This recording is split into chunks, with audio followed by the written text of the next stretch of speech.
South India Shopping Mall, The Wedding Mantra, Sarikotta Wedding Collection, South India Shopping Mall. ఏమండి నేను ఇది వెళ్ళి చూపించి జరగవలసిన ఏర్పాట్లు చేస్తాను. నేనే దగ్గరుండి అన్ని ఏర్పాట్లు చూస్తాను పద. థ్యాంక్ యూ అండి.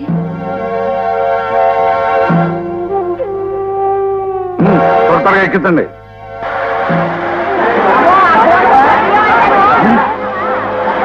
చైర్మన్ గారు ఆ కూలిపోయిన బిల్డింగ్ లో జనం అంతా ఇటే వస్తున్నారు.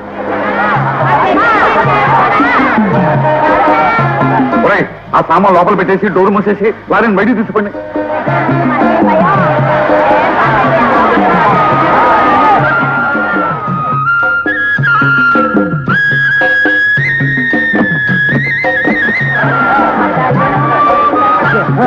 గారు ఎక్కండి.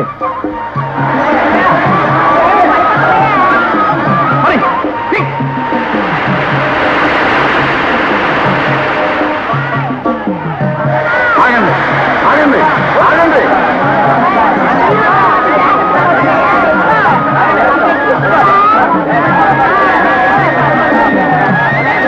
ఆగండి ఆగండి. ఏమిటి అందరూ ఇలా వచ్చారు? తుఫాన్ లో బిల్డింగ్ కూలిపోయింది, అందుకనే వచ్చాం. కట్టుకుంటూ వచ్చామండి. ప్రభుత్వం ఏదైనా ఒక దారి చూపించేదాకా మేమంతా ఇక్కడే ఉంటాం. బ్రిటిష్ హయాంలో కూడా ఇలాంటి తుఫాన్లో వచ్చినప్పుడు ఇలాగే చేసేవాళ్ళం. అది అప్పటి మాట. ఇప్పుడు అలా జరగడానికి వీలేదు. వచ్చిందని వెళ్ళండి. చైర్మన్ గారు, వీళ్ళందరికీ మున్సిపల్ గోడౌన్లో పునరావాసం కల్పించడం కోసం నేనే తీసుకొచ్చాను. చైర్మన్ గారు, ఈ మంద మన గోడౌన్లో చేరితే అండర్ గ్రౌండ్ లో ఉన్న మన దొంగ సరుకులు. నువ్వు నోరు. ఇదిగో ఇంజనీర్ గారు, మీ ఆలోచన మంచిదే, కానీ వీళ్ళందరినీ ఈ గోడౌన్లో ఉంచడానికి వీల్లేదు. ఆయన మున్సిపల్ చైర్మన్, ఇది మున్సిపాలిటీ గోడౌన్. దీని మీద అధికారం ఆయనకు ఉండకపోతే ఇంజనీర్ ఉంటుందా? ఇదిగో మాతో నాటం ఆడాలని అడ్డం వచ్చారా, సెంటర్ లో పట్టుకొని చేత కొట్టేస్తాను, జాగ్రత్త. ఏమిటమ్మా ఊరికే డబాయిస్తున్నావు? స్టీలు స్టాక్ ఉందో తెలుసా? ఉంటే ఏంటండి, సిమెంట్ మేము తింటామా? స్టీలు మేము నవలేస్తామా? మున్సిపాలిటీ ఆస్తులకేమీ నష్టం కలగదని నేను హామీ పత్రం రాసిస్తాను. వీళ్ళందరినీ ఇక్కడే ఉండనివ్వండి.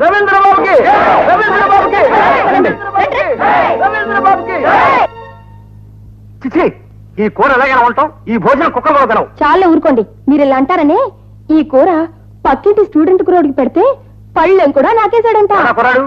నీకు తెలీదు, కొత్తగా వచ్చాడు. చిచి చిచి, ఈ తొక్కుల పచ్చడి ఎలాగైనా చేయడం నీ మొహంలో ఉంది. నాది మీకు ఎప్పుడు నచ్చదు. వెనకటి వెంకట్రావుకి ఈ పచ్చడి పెడితే రాత్రికి కూడా కొంచెం పెట్టమ్మా అని అడిగాడు. ఇదిగో, నువ్వు వండిన వంట నాకంటే ముందుగా పక్కింటి వాడుకో వెనకింటి వాడుకో పెట్టావో నీకు తోలు వచ్చేస్తాను. పోనీ నీకు పెట్టి పెట్టనా? అబ్బా, ఈ రోజు నుంచి ఇంట్లో పరాయి మగాడు ఊసత్రానికి వీలు అంతే. ఎప్పుడు సనుగుడు. ఇది ఎప్పుడు పక్కింటి వాడికి పెట్టడం, వెనకింటి వాడికి పెట్టడం. ఇంకా నయం, ముందు రోడ్డు ఉండిపోయింది, లేకపోతే ఎదురింటి వాడికి కూడా పెట్టేది. కర్మ. గిరాకీ వస్తుందిరా, గిరాకీ. టాక్సీ వస్తావా? ఎక్కడికి? మున్సిపల్ గోడౌన్ దగ్గరికి. మున్సిపల్ గోడౌన్ దగ్గర మీటర్ మీద 10 రూపాయలు ఇస్తే వస్తా. మీటర్ మీద 10? ఈ మీటర్ డబ్బులు ఇస్తే రావా? మీటర్ డబ్బులా? మీటర్ డబ్బులా?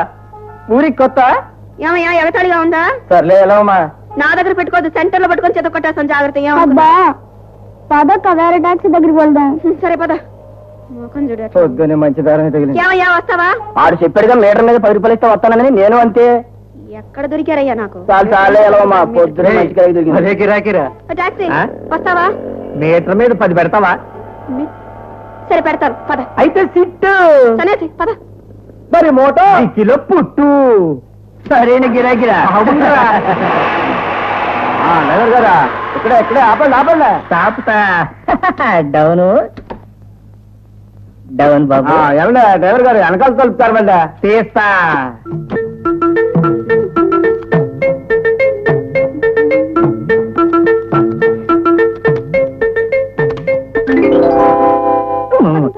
ఏమమ్మా ఏంటిది? ఇదేమిటా? ఏంటి ఇది కూడా తెలీదా? 10 రూపాయలు. అది తెలుసులేమమ్మా. మీటర్ 15 రూపాయలు జరిగింది. 10 రూపాయలు ఇస్తే వెళ్ళిపోతాయి. నేనంతే ఇస్తానయ్యా. ఎలా వెళ్ళిపోతావా? నాకు కుదరదు.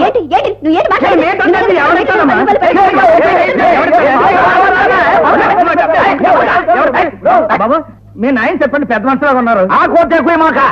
నేను పెద్ద మనిషిని కాదు. పెద్ద మనుషులు గొడవలు ఇస్త్రీ చేస్తానంతే. ఏసేటో చెప్పు బాబు. మీ ఎంటర్ సార్ చేయమంటే ఏమనంటున్నారండి. మైతో మీరు చెప్పండి బాబు. చెప్పండి చాలా. అతను ఎంత అడిగాడో అంతే ఇచ్చాను. ఏంటి అడిగా నువ్వు? మీటర్ మీద 10 ఎట్టమన్నానండి. రే, మీటర్ మీద 10 ఎట్టమన్నానండి. ఎట్టింది కదా, అట్టుకుని పళ్ళకి వెళ్ళిపో, లేకపోతే ఉతికి ఇస్త్రీ చేసేయగలను అంతే. ఇది ఎక్కడ న్యాయం? అది మ్యాటర్ కాదు, అది 10 రూపాయలు కాదు. నోటు సెలవుదంటే చెప్పు, మొత్తం తిప్పిస్తాను. అంతేగాని నువ్వు అన్న మాటే సెలవుదంటావా? బులుగు పోవడానికి ఉతికించేయగలవు. ఓహో, మీరందరూ కలిపిన డబ్బు ఎటువంటి చూస్తున్నారా? చూపిస్తానయ్యా నా తడక.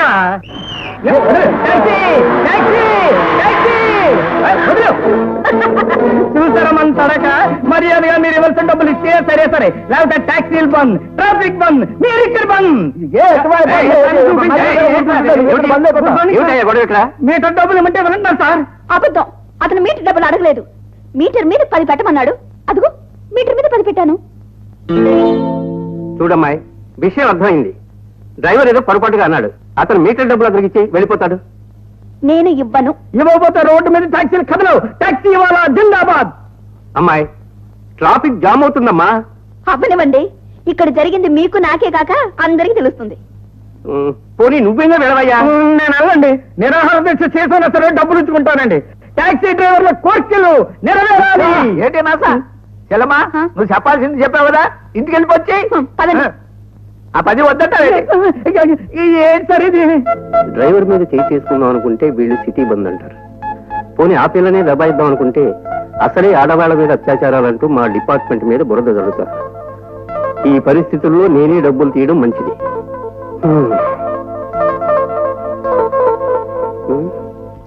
చూడు, నీ మీట డబ్బులు ఇస్తున్నాను కానీ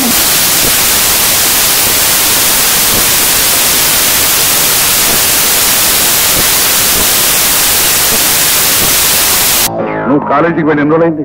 అదే ఉంటాడు. I very prompt. నార్మల్. నువ్వు కాలేజీ పాలిటిక్స్ లో షైన్ అయ్యి, టౌన్ పాలిటిక్స్ లో ఎంటర్ అయ్యి, స్టేట్ పాలిటిక్స్ లో సెటిల్ అవుతావు. నీ కాలేజీకి పంపిస్తే ఆడపిల్లలు అంటే తిరుగుతావు. డాడీ, నేను ఇక ముందు ఎప్పుడు అలాంటి మాట వింటాను వెళ్ళదు. కదుక కాళేశ్వరరావు గారు. రామయ్య లాల్ రా రా రా. కూర్చో. ఏం కూర్చోవడం ఏమిటో, మగుళ్ళు కూర్చు తీసుకురాకుండా ఖాళీలా. ఇలాంటి విషయాలు నిదానంగా మాట్లాడుకోవాలయ్యా. విషయం చెప్పు. మగుళ్ళు కూర్చు తీసుకురాకుండా ఖాళీ లారీలు తెచ్చేవేమిటయ్యా అని పార్టీ ప్రెసిడెంట్ గారు నన్ను కోపడ్డారు. ట్రాన్స్పోర్టేషన్ కష్టం అయితే ప్రెసిడెంట్ గారి కారు ముందు పెట్టి వెనక లారీలో సామాన్ తీసుకురమ్మన్నారు. అది కాదయ్యా, అనుకోకుండా వరద బాధితుల పేరుతో కూలి జనం వచ్చి ఆ గోడౌన్లో చేరారు. దాంతో అక్కడ ఉన్న వస్తువులు బయటికి తీయడానికి వీలైపోయింది. మరి ఇప్పుడు ఎలాగండి? ఈ సంగతి ఆయన గారికి తెలిస్తే ఆయన మిమ్మల్ని కూడా బతకనివ్వరు. సింగపూర్ నుంచి కొత్త సరుకు దిగుమతి అవబోతుంది. అది మార్కెట్ లోకి వస్తే ఈ వస్తువుల రేటు పడిపోయి నష్టం వస్తుందని మీతో చెప్పమన్నారు. ఇప్పుడు ఆ సామాన్ అక్కడి నుంచి తీస్తే చాలా ప్రమాదం సార్. తీయకపోతే నాకు ప్రమాదం సార్. పోనీ మీకు వీలు పడిపోతే ఆ డబ్బు తిరిగి ఉండి ఆయన గారికి ఇచ్చేస్తాను. ఇగో, అనవసరంగా నువ్వు కంగారు పడకయ్యా. కాళేశ్వరరావు గారు ఏదో ఒక ఉపాయం ఆలోచించి ఆ సరుకు అక్కడికి చేరుస్తారని కాస్త ఆయనకు నచ్చ చెప్పవయ్యా. అలా చేయవయ్యా, అలా ఏమిటో.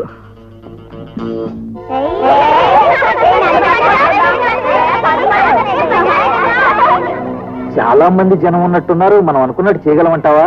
అనుమానం ఎందుకు, మొదలెడదాం పదం. రఘుపతి ఎవరు బాబు మీరు? తుఫాన్లో ఇల్లు పోగొట్టుకున్నాం. చైర్మన్ గారు ఇక్కడ ఉండమన్నారు. తప్పు బాబు.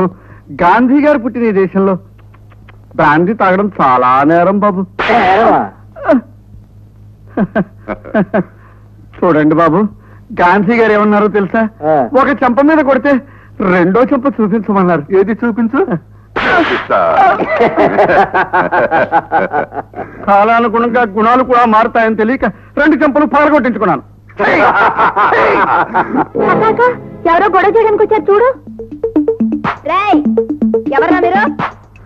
అరే బ్రదరు, అదిగో చాకు. ఎవరేంటే నీ బావని గుర్తుపట్ల? అలాగా? రా బావా, వస్తానే. నాకు స్నానం చేయిస్తావా? తలంటుతావా?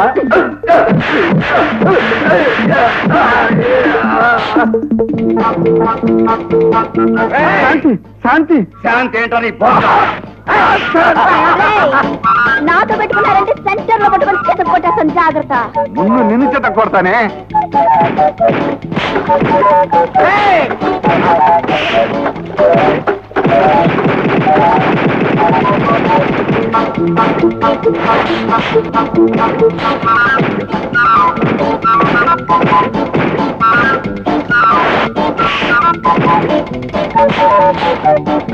బాబు తప్పు బాబు, ఆడపిల్లలు కొట్టకూడదు.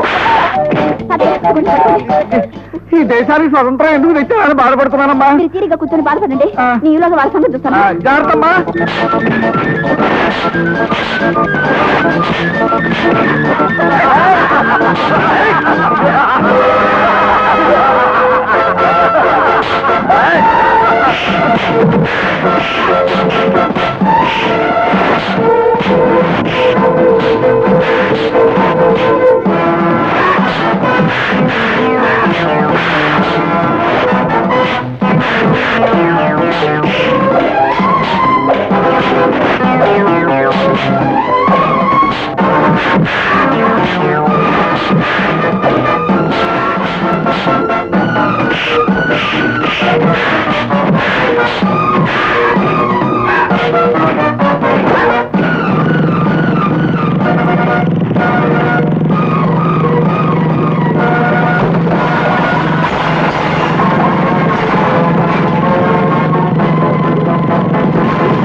స్వతంత్రం వచ్చిన సంవత్సరాలైనా ఈ హింసావాదుల బాధ మనకి తప్పలేదు బాబు. ఎంత పనైంది. జాగ్రత్త, మెల్లిగా. అసలు ఈ సిటీలో లా అండ్ ఆర్డర్ ఉందో లేదో అర్థం కావట్లేదండి. ఏమైందండి? ఏం చెప్పంటారండి, మన తుఫాన్లో వీళ్ళిద్దరు పాటలు పోయాయి. ఎవరు వీళ్ళు? సోషల్ వర్కర్స్ అండి.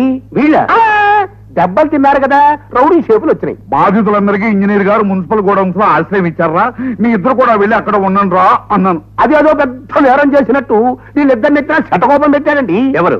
ఆడేనండి, మున్సిపల్ ఇంజనీర్ రవీంద్ర గారు. మర్యాదగా మాట్లాడు, అతగాడు ఈ తమ్ముడు. తమ్ముడు అయిన అయితే మాత్రం ధర్మం మాట్లాడొద్దండి. తమ్ముడు అని నిదానంగా అంటున్నారు. ధర్మమే మాట్లాడాల్సి వస్తే వీళ్ళే ఆ గొడవ దగ్గరికి వెళ్లి ఆడపిల్లలను అల్లరి చేశారని ఇంతకు ముందే కేసు పెట్టడం జరిగింది. ఎవరు పెట్టారు? 3 to 1 సార్, వాళ్ళని పిలు. వీళ్ళేనండి మా రవిబాబు మీద సై చేసుకుంది. నిజమేనయ్యా, నిజమే. కానీ మున్సిపల్ ఇంజనీర్ గారే దౌర్జన్యం చేశారని వీళ్ళు కేసు పెడుతున్నారే. ఎవడో మాట అన్నది బీచింగ్ పౌడర్ అంటూ ఉతికీయగలను. ఈ కౌన్సిలర్ ఇక్కడ ఉండగా అబద్ధాలు ఆడతారేంటి? ప్రశ్నలు వేయద్దు అని సమాధానం చెప్పు. స్వాతంత్ర యోధుడిగా నా దేశం మీద ప్రమాణం చేసి చెప్తున్నాను. బ్రిటిష్ వాళ్ళలాగా వీళ్ళంతా మా మీద తిరగబడితే అల్లూరు సీతారామరావు లాగా ఆ రవీంద్రబాబు వచ్చి మమ్మల్ని ఆదుకున్నాడు. వీళ్ళిద్దరూ ఉట్టి ఎదవాలండి, వీళ్ళ మాట నమ్మకండి. అవునండి, ఆడపిల్ల తాను చేస్తుంటే తాళాల దొడ్లే కలబోయారండి రౌడీ సచ్చినోళ్ళు. పైగా నన్ను ఓ చంపని కొడితే గాంధీ గారు అడుగుజాడల్లో రెండో చెప్పు చూపించాను. మొదటి దానికంటే గట్టిగా కొట్టారు సార్. అంతేకాదండి, ఇట్లాంటి తప్పుడు పనులు చేస్తారా ఎదవల్లారా? ప్రశ్నించినందుకు మా ఇంజనీర్ బాబుని కత్తితో పడిచారండి. అవునండి, అతగాడు ఇప్పుడు ప్రభుత్వ ఆసుపత్రిలో చికిత్స పొందుతున్నాడు. నేను ఈ దేశానికి స్వతంత్రం ఎందుకు తీసుకొచ్చానా అని ఇక్కడ విచికిత్స పొందుతున్నాను. 3 to 1 వీళ్ళు లాకప్ లో పెట్టు. Yes sir. అదేమిటండి, న్యాయం కోసం వస్తే చటకోపం మానెత్తులు పెడతారేంటి? మీ అన్నదమ్ములు ఇద్దరు కలిసి రాజ్యం వెళ్దాం అనుకుంటున్నారా? రైట్, మీకేం పర్వాలేదు, నేనున్నాను. పదండి. గాయపడిన రవీంద్ర ప్రభుత్వ ఆసుపత్రిలో ఉన్నాడన్నారు కదా? అవునండి. ఓకే.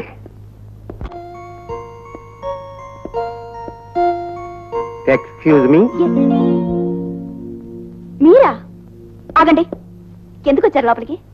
ఓహోహో, అర్థమైంది. న్యాయం కోసం పోరాడిన వ్యక్తిని అరెస్ట్ చేయడానికి వచ్చారా? రజనీ, మీరు ఊరుకోండి. చట్టం వాళ్ళ చేతిలో ఉంది కదని ఇష్టం వచ్చినట్టు ప్రవర్తిస్తే నోరు మూసుకొని కూర్చోమంటారా? చూడమ్మాయి, నువ్వెందుకు అలా రెచ్చిపోతున్నావో నేను తెలుసుకోవచ్చా? నిరభ్యంతరంగా. అక్కడ కొట్లాట జరగడానికి కారణం ఇంజనీర్ గారు కాదు. ఆ చైర్మన్ మనుషులు కావాలని గొడవ చెయ్యాలని గోడౌన్ దగ్గరికి వచ్చారు. ఇదేమిటి, నేను అడ్డుపడితే ఇది గాయపరిచి పారిపోయారు. చూడండి ఎంత గాయమైందో. అది కాదు రజనీ, ఆయన ఏమిటండి నాకు తెలుసండి.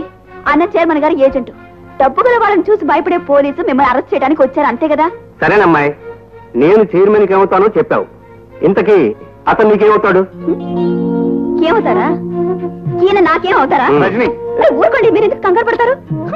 ఈ పోలీసులను చూసి నాకేం భయం లేదు. ఇన్స్పెక్టర్ గారు, ఆయన నాకేమవుతారని కదా మీరు అడిగింది? అవునమ్మా, అదే అడిగాను. ఆయన నాకు మూడవుతాడు. అన్నయ్య అది తను తమ్ముడు నాకు అర్థమైందిలే. తమ్ముడు అన్నయ్య అయ్యో నమస్కారం అండి. Good morning, good evening, good bye. That's all right. తమ్ముడు, నువ్వు ఒంటరిగా ఉంటావని తోడు కోసం వచ్చాను. కానీ నిన్ను ఒంటరిగా విడిచిపెట్టి వెళ్ళడమే మంచిదని తోచి వెళ్ళిపోతున్నాను.